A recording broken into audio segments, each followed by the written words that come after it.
यदि न्यायालय x party सुनवाई के लिए वाद को एडजर्न करता है, किसके लिए? एक्स पार्टी सुनवाई के लिए वाद को एडजर्न करता है किसी अगली डेट के लिए, यानी कि 5 तारीख को डेट थी, डिफेंडेंट आए नहीं है और एक्स पार्टी ऑर्डर कर दिया 5 तारीख को कि हम 10 तारीख को एक्स पार्टी सुनवाई करेंगे। अब एडजर्न हुई है 10 तारीख के लिए और डिफेंडेंट उस तारीख को स्थगित सुनवाई को, कौन सी, 10 तारीख को, या फिर उससे पहले आ जाता है। अब वो भाई बीच में 8 तारीख को टपक पड़ता है, यहाँ पर बात की गई उससे पहले आ सकता है स्थगित सुनवाई, यानी कि 10 तारीख को, उससे पहले यानी कि 10 तारीख से पहले भी आ सकता है। और न्यायालय में उपस्थित होकर अपनी पिछली अनुपस्थिति का, कि भाई मैं पिछली बार क्यों नहीं आ पाया, यानी कि 5 तारीख को मैं क्यों नहीं आ पाया, उसका एक उचित कारण न्यायालय को बता देता है और न्यायालय सेटिस्फाई हो जाता है, भाई हाँ बात तो तुम सही कह रहे हो, तुम तो आ ही नहीं पाते उस तारीख को, और न्यायालय सेटिस्फाई हो जाता है तो न्यायालय ऑर्डर करेगा। Hello everybody, welcome back this channel. तो हम सीपीसी पढ़ रहे थे। सीपीसी का ऑर्डर 9 हमारा चल रहा था और 9 1 से लेके 5 तक तो हम कंप्लीट कर चुके हैं, 6 कर चुके हैं सॉरी। ठीक है, आज हम बात करेंगे 7 और 8 पे।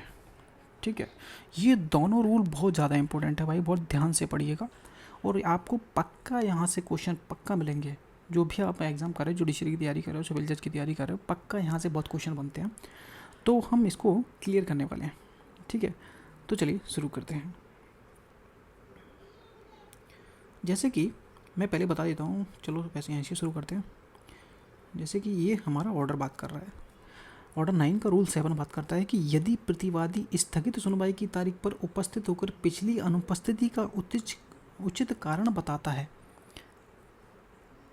तो भाई उसको सुनवाई का मौका दिया जाएगा कि नहीं दिया जाएगा, उसके ऊपर ये पूरा रूल बेस्ड है। लेकिन हम बात यहाँ पे करेंगे कि बात किस चीज़ की जा रही है। पहले समझो कि जो हमने रूल 6 पढ़ा था, रूल 6 में हम ना जो सब रूल 1 का ए है जिसमें बात की गई थी कि हमने जो डिफेंडेंट को समन की तामील करी, ठीक है, वो लॉफुल तरीके से डिफेंडेंट को मिल गया है, तामील हो चुकी है, ठीक है, और जिस तारीख को कोर्ट ने डिसाइड किया था कि इस तारीख को आना है और उस तारीख को डिफेंडेंट कोर्ट में हाजिर नहीं होता है, तो कोर्ट क्या करता है, एक्स पार्टी सुनवाई का आदेश दे देता है क्योंकि डिफेंडेंट नहीं आया है और वादी उपस्थित है।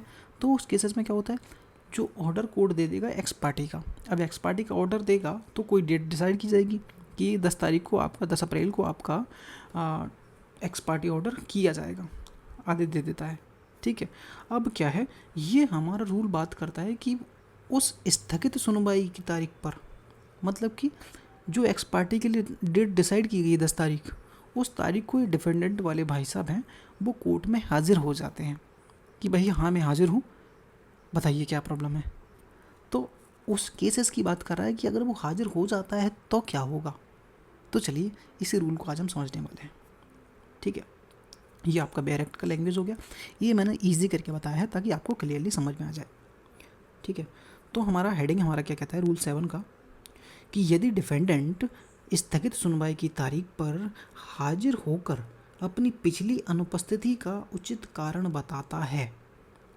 ठीक है, समझिए, यदि न्यायालय एक्स पार्टी सुनवाई के लिए वाद को एडजर्न करता है, किसके लिए, एक्स पार्टी सुनवाई के लिए वाद को एडजर्न करता है किसी अगली डेट के लिए, यानी कि 5 तारीख को डेट थी, डिपेंडेंट आए नहीं है और एक्स पार्टी ऑर्डर कर दिया 5 तारीख को कि हम 10 तारीख को एक्स पार्टी सुनवाई करेंगे। अब एडजर्न हुई है 10 तारीख के लिए, तो एक्स पार्टी सुनवाई के लिए वाद को एडजर्न, यानी कि 6A में जो एडजर्न हो रहा था, सब एक्स पार्टी ऑर्डर हो रहा था, वो कर दिया जाता है, ठीक है, सुनवाई के लिए, और डिफेंडेंट उस तारीख को स्थगित सुनवाई को, कौन सी, 10 तारीख को, या फिर उससे पहले आ जाता है, यानी कि 5 तारीख को सुनवाई चल रही थी, 10 तारीख को हाजिर होने का ऑर्डर दिया एक्स पार्टी ऑर्डर कि 10 तारीख को सुनवाई करेंगे एक्स पार्टी, तुम नहीं आए कोई बात नहीं है। अब वो भाई बीच में 8 तारीख को टपक पड़ता है डिफेंडेंट, यहाँ पर बात की गई उससे पहले आ सकता है स्थगित सुनवाई, यानी कि 10 तारीख को, उससे पहले यानी कि 10 तारीख से पहले भी आ सकता है। और न्यायालय में उपस्थित होकर अपनी पिछली अनुपस्थिति का, कि भाई मैं पिछली बार क्यों नहीं आ पाया, यानी कि 5 तारीख को मैं क्यों नहीं आ पाया, उसका एक उचित कारण न्यायालय को बता देता है और न्यायालय सेटिस्फाई हो जाता है, भाई हाँ बात तो तुम सही कह रहे हो, तुम तो आ ही नहीं पाते उस तारीख को, और न्यायालय सेटिस्फाई हो जाता है तो न्यायालय ऑर्डर करेगा। क्या ऑर्डर करेगा, न्यायालय प्रतिवादी को सुनवाई में भाग लेने की अनुमति दे देगा, भाई कोई बात नहीं, तुम नहीं आ पाए, तुम्हारे पास जेन्युइन कारण था, लेकिन अब कोई बात नहीं, तुम 10 तारीख को हाजिर हो जाओ और अपना जैसे पहले चल रहा था वैसे कार्रवाई शुरू करो। यहाँ पर जैसे पहले ही दिन वो उपस्थित हो गया, मान लिया जाएगा कि तुम 5 तारीख को ही हाजिर हो गए थे, अगर तुम्हारे पास जेन्युइन कारण है तो। ठीक है, नेक्स्ट पॉइंट क्या कहता है कि यदि जो अनुमति है न्यायालय कुछ शर्तों के साथ दे सकता है। जो अनुमति आपको मिली है डिफेंडेंट को पर्याप्त कारण बताने पर, उसमें कोई शर्तें लगा सकता है न्यायालय। कौन सी शर्तें भाई?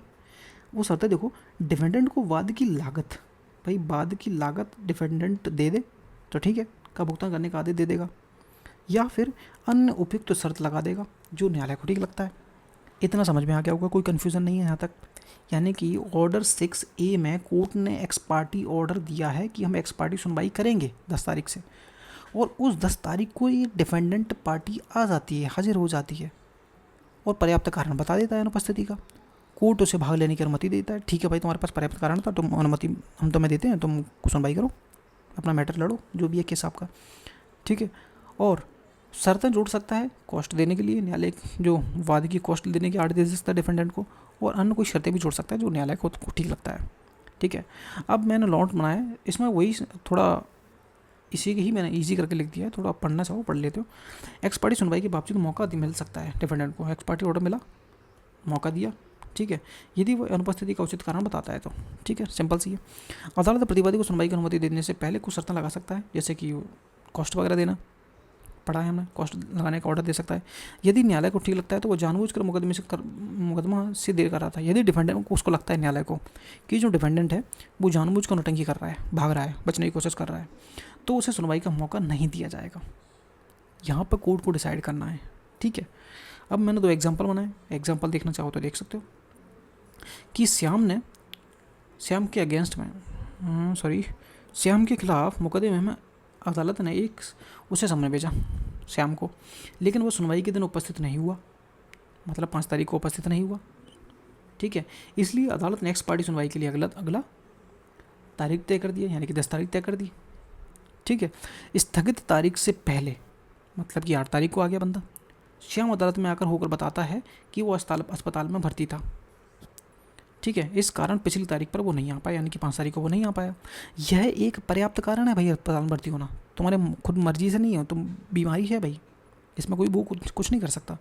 सेकंड पॉइंट है कि अदालत यदि इस कारण को पर्याप्त मानती है, कोर्ट को लगता है कि भाई जेन्युइन बीमार था, रिपोर्ट वगैरह चेक की, सब कुछ ठीक लग रहा है, तो उसे सुनवाई में भाग लेने की अनुमति दे सकता है। ठीक है भाई, तुम्हारे पास पर्याप्त कारण था, लेकिन अब तुम 10 तारीख को हाजिर हो और मैटर की सुनवाई करो। ठीक है, लेकिन शायद उसे मुकदमे की लागत भरनी पड़े। कोर्ट चाहे तो ऑर्डर दे सकता है कि भाई तुम देर हो गई कोई बात नहीं, लेकिन अब तुम कॉस्ट दोगे सूट की। ठीक है, तो यहाँ तक क्लियर हो गया होगा भाई। पसंद आता है तो लाइक कर दिया करो, ठीक है, और सब्सक्राइब कर दिया करो पसंद आता है तो, नहीं आए तो कोई बात नहीं, पढ़ के निकल लिया करो। ठीक है, अब मैं तो भाई रिवीजन के लिए, मेरा रिवीजन हो जाता है, मैं वीडियो देखता हूँ तो मेरा खुद का रिवीजन होता है। ऑर्डर 2 एग्जाम्पल 2 समझो। राम ने मुकदमा किया, अदालत ने एक्स पार्टी सुनवाई का आदेश दिया क्योंकि श्याम समय पर उपस्थित नहीं हुआ था, लेकिन अगली तारीख पर श्याम अदालत में आया और उसने कहा कि उसके समन उसके बारे में पता ही नहीं था, कि उसे समन के बारे में पता ही नहीं था, यानी कि उसे नॉलेज ही नहीं थी, लेकिन फिर भी वो कोर्ट में हाजिर हो जाता है कैसे भी करके कि उसे समन। ठीक है, लेकिन अदालत को लगे कि श्याम की अनुपस्थिति का कारण उचित है तो उसे सुनवाई का मौका नहीं मिलेगा। उचित नहीं है, कारण उचित नहीं है तो उसे मौका नहीं देगा कोर्ट। ठीक है, 2 एग्जाम्पल डाले मैंने, दोनों पढ़ लेना, क्लियर हो जाएगा, और इसमें कोई डाउट अभी तक होगा ही नहीं, इतना क्लियर कर देता हूँ मैं। ठीक है, अगर आपको वीडियो पसंद आती है तो भाई वीडियो को लाइक करा करो, चैनल को सब्सक्राइब कर दिया करो। नेक्स्ट वीडियो में जल्द ही डाल दूँगा इसका रूल 8 पे। ठीक है, क्योंकि ये ज़्यादा डीपली हैं और थोड़ा अच्छे से समझना ज़रूरी है इनको। क्वेश्चन पक्का मिलते हैं भाई, नहीं तो आप प्रैक्टिस करते हो तो प्रैक्टिस में भी ये बहुत ज़्यादा ज़रूरी पड़ेंगे आपको, कि एक्स पार्टी कब होगा और कब एक्स पार्टी हो रहा है ऑर्डर, तो आप कब बच सकते हो। तो उस बचने के लिए ही ये सेक्शन है, एक तरह से एक रिलीफ जो है डिफेंडेंट को दे रहा है ये वाला ऑर्डर रूल। डिफेंडेंट को रूल ये ऑर्डर इधर है एक्स पार्टी से बचने के लिए। तुम पर्याप्त कारण बता दो, सफिशिएंट रीज़न आप कोर्ट को बता दो, कोर्ट आपकी जो गलती है उसको माफ़ कर देगा। ठीक, तो रूल हमारा 7 क्लियर होता है। वीडियो पसंद आए वीडियो को लाइक करना, चैनल को सब्सक्राइब कर देना। नेक्स्ट वीडियो में मिलते हैं। ठीक है, डाउट हो तो आप पूछ सकते हो, मैं कमेंट आपको 2 घंटे के अंदर अंदर दे दूँगा जो भी है। ठीक है, मिलते हैं नेक्स्ट वीडियो में। Thank you.